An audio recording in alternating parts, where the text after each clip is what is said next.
In 2019, over 35 million people across Europe gave their vote to the Socialists and Democrats. Irache García Pérez was elected president of the S&D Group.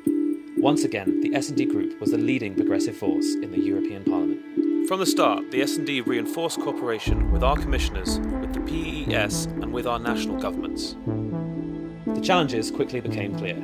The climate emergency, Brexit and the rise of the far right, the COVID pandemic, Russia's war in Ukraine and its social and economic consequences.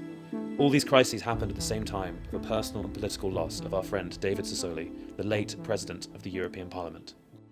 For progressives, our values gave us a signpost to guide us through these crises by putting people at the centre. The first fight was the Green Deal with a red heart, which we put at the centre of the Commission's work plan.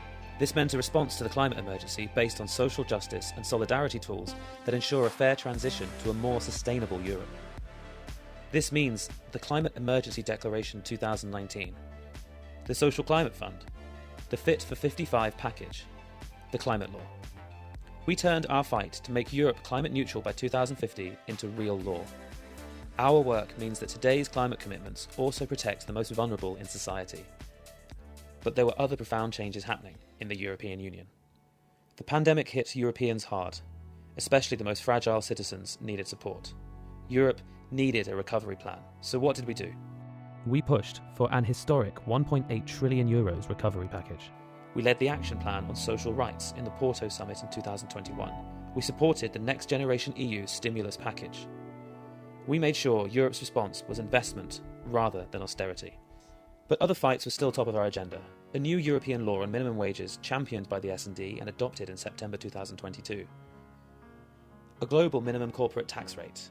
Concrete improvements on the EU rules against money laundering and transparency. Thanks to the S&D, the European Parliament established a permanent subcommittee on tax policy.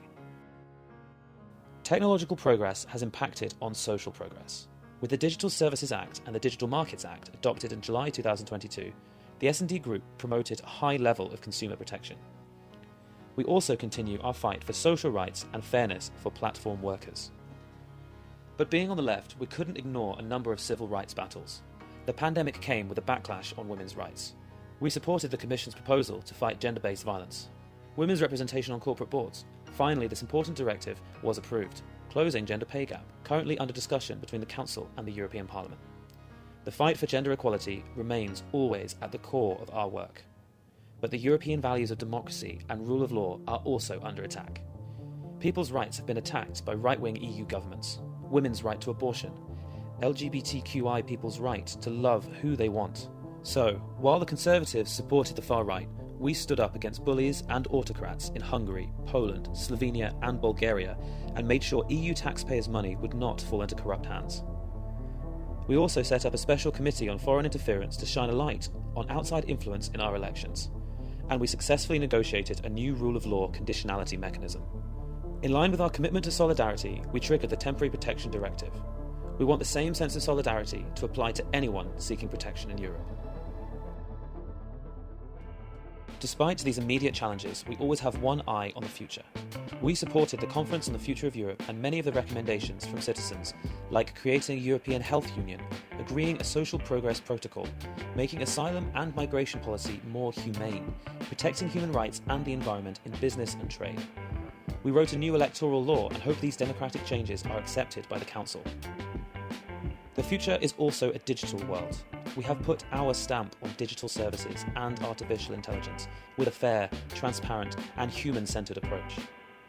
We have also worked on future partnerships with like-minded progressives from across the globe.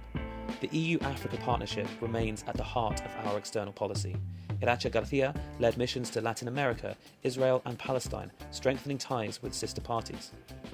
At home, we are also working on concrete policy recommendations that build a better future for all through our work in the Progressive Society Initiative. Our model of progressive trade and business is protecting people and the planet. We are leading on sustainable trade deals and on new laws on responsible business practices through mandatory due diligence. The war on Ukraine has serious consequences for social cohesion and economic stability in Europe. Without support, too many people risk having to choose between heating and eating this winter.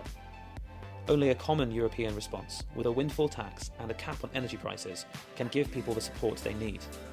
Any challenge that we have to face, we always do it with the same values, by helping those in need and by standing for solidarity, justice and equality.